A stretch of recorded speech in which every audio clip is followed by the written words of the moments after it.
Abra sua Bíblia no livro, no Evangelho de Marcos, no capítulo 4, a partir do verso 35 ao 41. A história é muito conhecida, você já conhece. Deixe aberta aí, Marcos 34, capítulo 4, verso 35. Encontramos aqui uma narrativa presente também nos outros evangelhos, mas que tem muito a nos ensinar. Ainda em casa pensei em falar sobre um outro tema, que vai ficar, acho que, para um outro culto. Mas foi isso que estava no meu coração. Em alguns momentos da nossa vida, nós somos levados de volta a esse texto, a esse episódio. Às vezes, quando lembramos do hino 328, do cantor cristão, eu sou um saudosista, irmão. Eu gosto do cantor cristão, eu gosto da harpa cristã, Shirley Cavalhais. Eu gosto dessas músicas. E então somos lembrados da palavra de Jesus nesse hino que diz: sossegai, sossegai. Quem sabe Deus te trouxe aqui para você ouvir isso. Sossegai, sossegai. Outras vezes, quando experiências, circunstâncias da vida nos remetem à recordação daquele momento, quando Jesus acalmou a tempestade. Você precisa que Jesus acalme alguma tempestade na sua vida? Porque eu preciso. O evangelista Marcos conta no capítulo 4, um dia de muita atividade na vida de Jesus, de muito ensino. E no verso 35 ele conta o seguinte: naquele dia, ao anoitecer, disse ele aos seus discípulos: vamos para o outro lado. Deixando a multidão, eles o levaram no barco assim como estava. Outros barcos também o acompanhavam. Levantou-se um forte vendaval, e as ondas se lançavam sobre o barco, de forma que este ia se enchendo de água. Jesus estava na popa, dormindo com a cabeça sobre um travesseiro. Os discípulos o acordaram e clamaram: mestre, não te importas que morramos? Ele se levantou, repreendeu o vento e disse ao mar: aquiete-se, acalme-se. O vento se aquietou e fez-se completa bonança. Então perguntou aos seus discípulos: por que vocês estão com tanto medo? Ainda não têm fé? Eles estavam apavorados e perguntavam uns aos outros: quem é este que até o vento e o mar lhe obedecem? A história é bastante conhecida, bastante familiar, e por muitas vezes nós já visualizamos as cenas desse momento inesquecível na vida dos discípulos. Jesus, naquele dia, de acordo com os primeiros versículos desse capítulo, Jesus usara o próprio barco deles como plataforma, como púlpito, e passou a ensinar a multidão que estava na praia, e passou todo o dia ensinando. Depois de ter ensinado o dia todo, Jesus deveria estar cansado. É isso que o texto demonstra. Jesus então chama os seus discípulos e os convida a atravessar para o outro lado. Nós estamos no início do ano, e a gente precisa atravessar para o outro lado. Chegaremos em dezembro. Estava acompanhado de pescadores experientes. Jesus então se lança à travessia com eles, e havia mais de um barco, pelo que diz a narrativa de Marcos.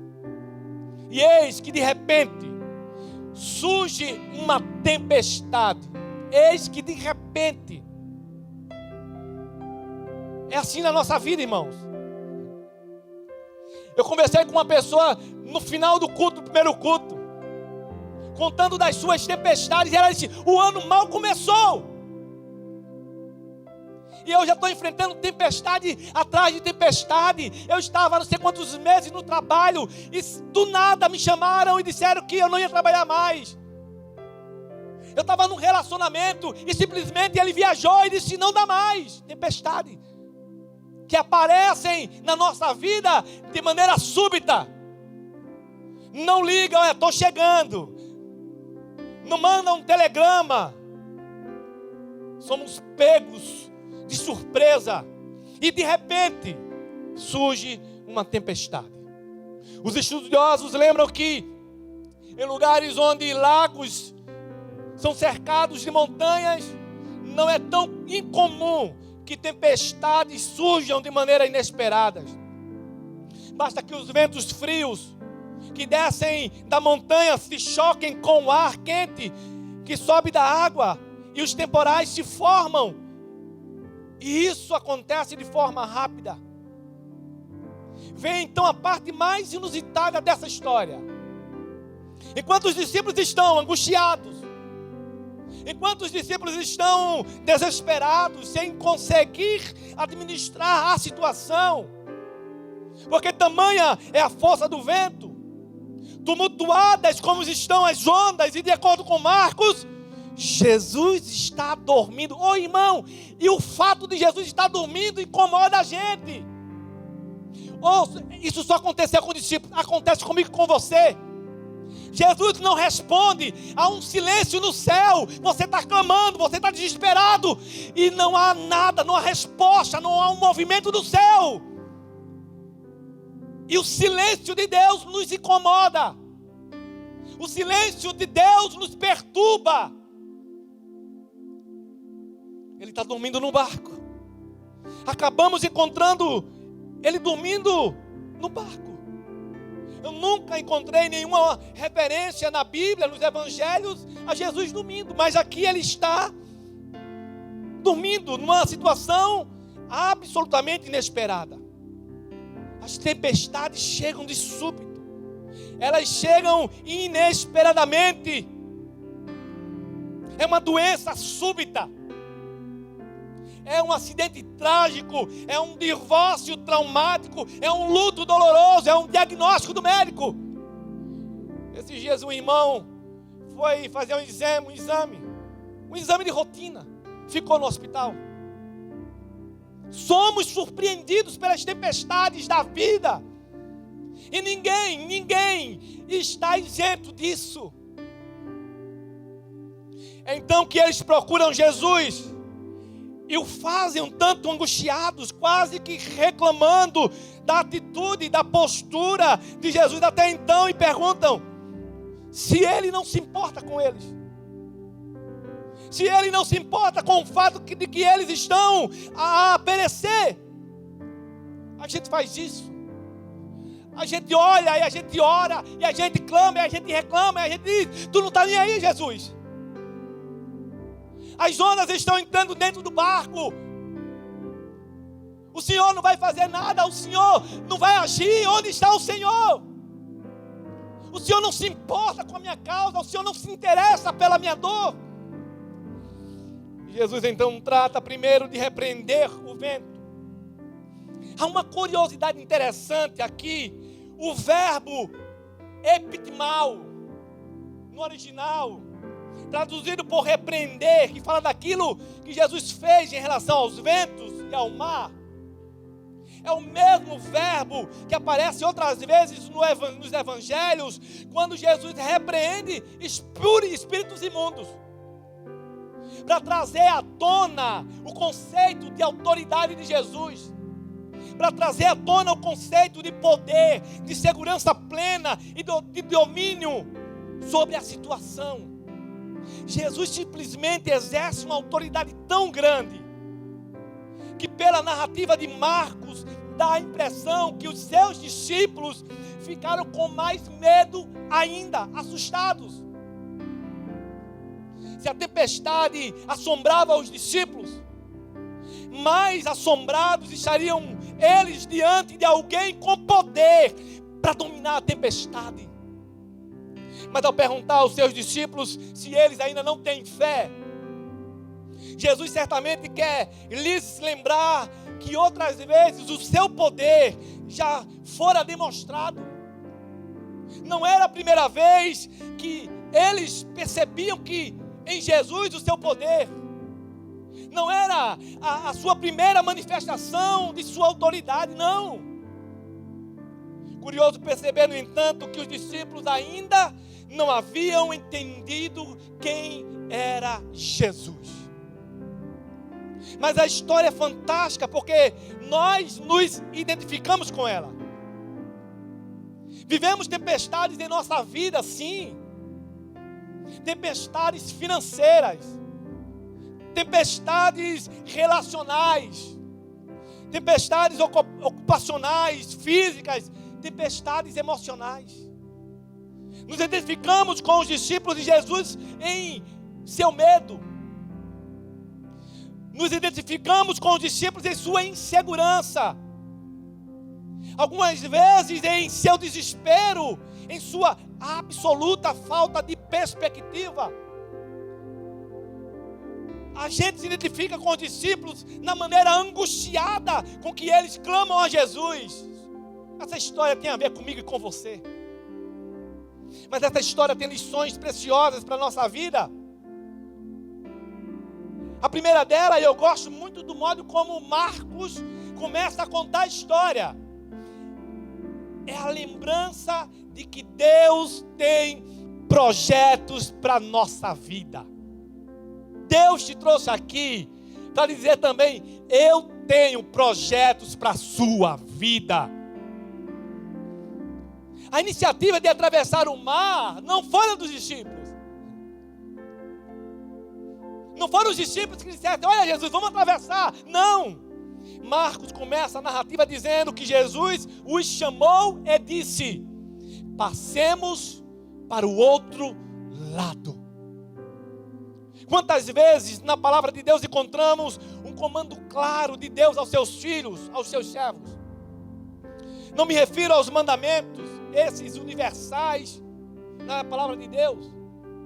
Refiro-me àquele comando pessoal, aquele convite feito diretamente por Deus a você, em que o projeto de Deus para a sua vida se manifesta. Às vezes, como aconteceu com Abraão, o convite de Deus implica em diversas mudanças, e às vezes em pesadas renúncias. Deus chega para Abraão e diz: sai da tua terra, da tua parentela, e vai para uma terra que eu vou te mostrar. Algumas vezes o que Deus nos propõe pode ser uma grande mudança em nossa vida. Algumas vezes o que Deus nos propõe nem é tanto a mudança de endereço, mas é uma mudança de atitude, é uma mudança de comportamento, às vezes uma mudança de foco e de direção.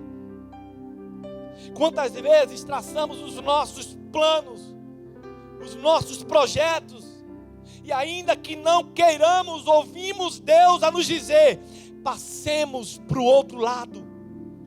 Passemos para o outro lado, porque eu tenho um projeto para você. Foi Santo Agostinho que disse: Senhor, ele orando, no seu livro As Confissões, ele disse: Senhor, onde os meus planos não são seus, destrua-os. Será que a gente tem coragem? A irmã conversando comigo aqui, eu disse para ela: disse, por que Deus fez isso? Eu disse: não foi Deus, Deus não fez isso. Deus não coloca um relacionamento na sua vida que te traga dor. Esses não são os planos de Deus para você, esses são seus planos. Os planos de Deus são sempre perfeitos, completos, bons. Jeremias 29:11, eu sei o plano que eu tenho para você. Plano de lhe fazer prosperar e não de lhe causar mal, dor. Será que a gente tem coragem de orar: Senhor, onde os meus planos não são os seus, destrua-os. Talvez resistamos tanto quanto Jonas resistiu à proposta de ir a Nínive. Ou talvez corajosamente façamos como Abraão e deixamos tudo prontos a seguir Jesus. Mas eu quero lhe lembrar que sempre há projetos de Deus para a nossa vida. Mas o que mais me interessa aqui é lembrar que os projetos de Deus são completos. Entenda o seguinte: quando Deus chamou Abraão, Deus não disse para Abraão a história toda. Deus não apresentou para Abraão o projeto completo. E Ele não faz assim comigo e com você. Deus disse para os discípulos: passemos para o outro lado. Mas Ele não disse que ia ter tempestade. Porque se Ele diz o plano todo, a gente não entra no barco. Mas Deus tinha um plano completo definido. E esse plano de Deus completo definido para Abraão chegaria até mim e você. E qual foi? Ele disse: Abraão, em ti serão benditas todas as famílias da terra. Essa bênção de Deus sobre Abraão chegou sobre a minha família e chegou sobre a sua família. Percebam que a proposta de Jesus é: passemos para o outro lado. E a despeito de tudo que acontece nesses últimos versículos do capítulo 4, a despeito de tudo que está acontecendo aqui no capítulo 4, o capítulo 5, talvez você esteja vivendo no capítulo 4. O capítulo 4 é a narrativa de os discípulos atravessando e uma tempestade. O capítulo 5, ele começa com a frase: tome isso, tome posse. O capítulo 4 é a narrativa dos discípulos dentro do barco, sendo açoitados pelas ondas, o vento, o mar, desesperados, agoniados, aperreados. Mas no capítulo 5, receba isso em nome de Jesus, tome posse disso. O capítulo 5, o verso 1 começa dizendo: e chegaram ao outro lado do mar. Nós vamos chegar do outro lado do mar. Por mais que a tempestade seja gigante, por mais que as ondas sejam assustadoras, a gente vai chegar do outro lado do mar. Compreenda isso: Deus não nos deixa no meio do caminho. A confiança de Abraão de sair de onde ele estava para uma terra que ele não sabia, que ele não conhecia, estava na segurança de que aquele que o chamou iria com ele pelo caminho. Se Deus está te chamando para algo, se Deus está te dando uma direção, saia do lugar que você está, na certeza de que o que te chamou, aquele que te falou, Ele vai com você. Ele não nos deixa no meio do caminho. Ele não nos abandona. O seu projeto para nós é completo, você pode ter certeza disso. Saiba mais, saiba que Deus não se esquece de nenhum detalhe. Não são como os nossos planos, que são falhos, que são imperfeitos, que são incompletos, que são imprecisos. Não, ouça o que Deus tem para a sua vida com a firme convicção de que esse projeto dele para você é o melhor. E de que esse projeto é completo. Ainda que sair de onde você está hoje, da posição que você se encontra hoje, para abraçar o projeto de Deus, possa implicar em alguns preços a serem pagos. Deus tem planos para a sua vida. Esse texto quer nos lembrar isso. Mas a narrativa prossegue. E vamos descobrir uma outra coisa, da qual o texto faz recordar. Em segundo lugar, esse texto quer nos recordar é que a travessia pode incluir tempestades. E aqui eu quero deixar bem claro de que Deus convidou os discípulos para ir para o outro lado. Jesus o chamou e Jesus o levou até o outro lado. Mas o convite não incluía um salvo-conduto em relação às tempestades. O convite não incluía uma promessa de que não haveria turbulência. O convite não incluía a garantia de que não haveria dificuldade até chegar lá. Aliás, nós temos na Bíblia um boletim meteorológico. No mundo tereis aflições. Eu sinto muito, mas está na Bíblia. A previsão do tempo, ela é apresentada pelo próprio Jesus. No mundo vocês terão aflições. Mas tenham bom ânimo. Ele tem um bom ânimo diante das aflições, das lutas. Tenham bom ânimo. Eu estou com vocês. Haverá sim tempestade. Haverá tempestades na travessia que Deus nos propõe. Embora tenhamos firme convicção de que aquilo que Ele nos apresenta será realizado, de que Ele cumprirá para nós os seus desígnios. de que os seus projetos para nós é perfeito e será realizado perfeitamente se nos sujeitarmos à sua vontade. Irmãos, é preciso estar lembrados de que nesse processo poderemos sim enfrentar tempestades, mas muitas vezes sem nenhum sentido e sem nenhum fundamento na palavra.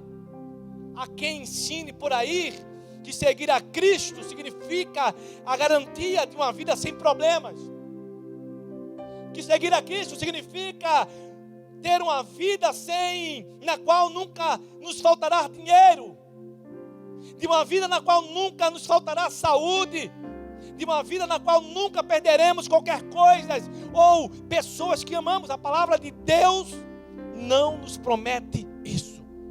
Não se iluda, não se engane.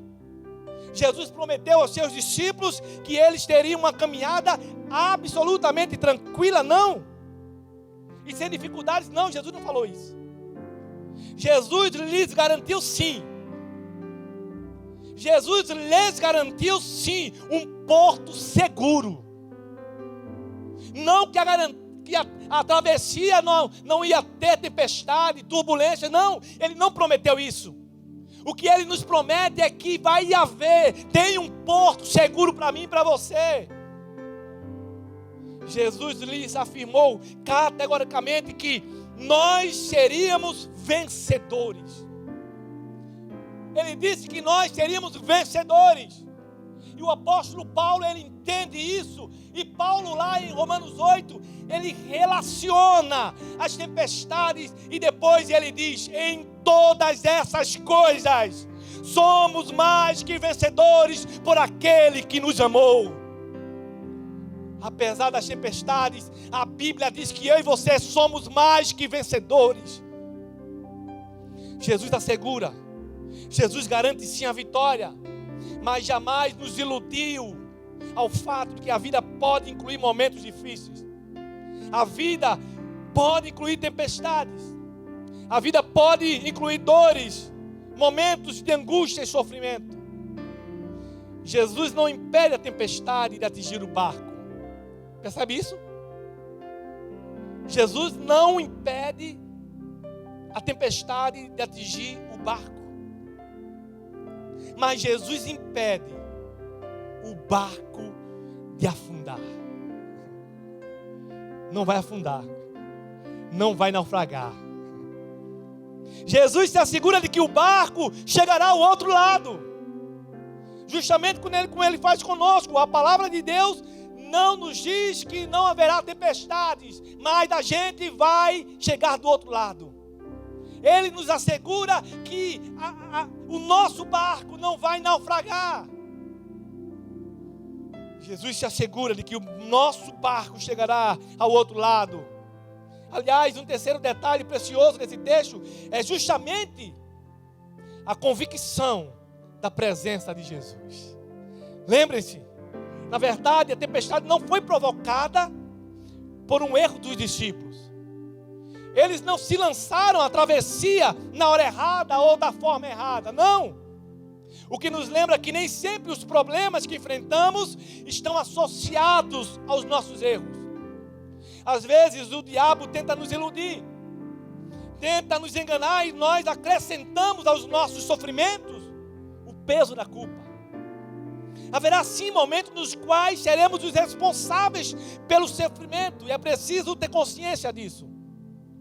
Mas haverá outros momentos nos quais o sofrimento virá, ainda que estejamos seguindo a vontade de Deus, ainda que tenhamos abraçado o projeto de Deus. É justamente isso que os discípulos enfrentam. Eles estão seguindo o convite de Jesus, e apesar disso, eles enfrentam a tempestade. Apesar disso, a dificuldade surge.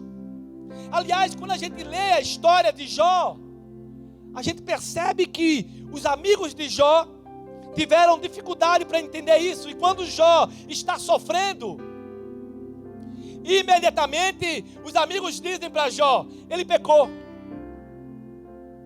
E querem acrescentar o peso que está sobre os ombros de Jó, o fardo da culpa. O inimigo algumas vezes tenta fazer isso conosco, e sabe o que acontece? Por incrível que pareça, nós tenderemos a nos distanciar de Deus quando mais precisamos dele. Se você está enfrentando uma tempestade por alguma razão na sua vida, não se afaste de Deus. Não se afaste, porque somente Ele tem a solução. Eu quero prosseguir lembrando que outro detalhe dessa história que nos fascina e que nos encanta é o fato de que Jesus está no barco. E aí muitos de nós somos transportados à infância quando cantávamos: com Cristo no barco, tudo vai muito bem. Tudo vai muito bem e cessa o temporal. Jesus está com eles. Na verdade, esse é o segredo da vitória. O elemento mais importante de toda essa narrativa é a presença de Jesus com os discípulos. Esse é o segredo. Entendemos então que, embora a presença de Jesus não impeça a tempestade, Ele está